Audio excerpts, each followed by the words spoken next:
السلام علیکم dear friends, آپ نے اکثر ایڈامامے کا نام سنا ہوگا یا کہیں پڑھا ہوگا کہ ایڈامامے کیا ہوتا ہے، اور آپ یہ فراق میں لگ گئے ہوں گے کہ ایڈامامے کس کو کہتے ہیں۔ تو آج میں آپ کو بتاتا ہوں ایڈامامے کیا چیز ہوتی ہے۔ ایڈامامے جو ہوتا ہے وہ ایک ناپختہ سویابین کی طرح ہوتا ہے، یعنی کہ سویابین کی امیچور فارم کو ایڈامامے کہتے ہیں، اور اکثر ملکوں میں اس کو ایڈامامے کہا جاتا ہے، کچھ میں سویابین کہا جاتا ہے، اور جیسے پاکستان وغیرہ میں مٹر کی پھلیاں یا اس طرح کی بھی ورڈز یوز ہوتے ہیں۔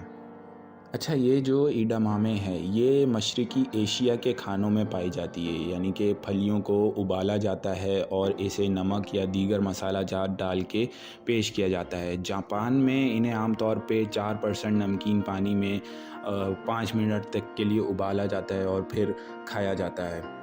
ایڈامامے میں بہت سے وائٹامنس کے ساتھ ساتھ معدنیات اور فائبر کی بڑی مقدار پائی جاتی ہے، اور اس کو کھانے سے بہت سے فائدے بھی ہوتے ہیں۔ اچھا، ایڈامامی جو ہے وہ ایک بہت لذیذ غذائیت سے بھرپور پھلی ہوتی ہے، جو اگر کوئی ناشتے میں یوز کرنا جائے، جو کم کیلوریز کا ناشتہ یوز کرتے ہیں ان کے لیے بہترین آپشن ہوتا ہے ایڈامامی کو ناشتے میں یوز کرنے کے لیے۔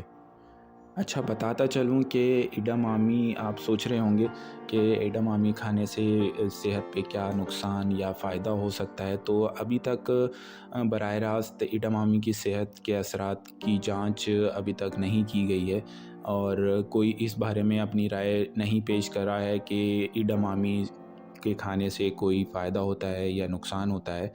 تو یہ آپ یوز کر سکتے ہیں، اس میں کیلوریز کم ہوتی ہیں، وٹامنز ہوتے ہیں، فائبرز ہوتے ہیں، تو میرے حساب سے تو یہ آپ کے لیے فائدہ مند ہی ہو سکتی ہے۔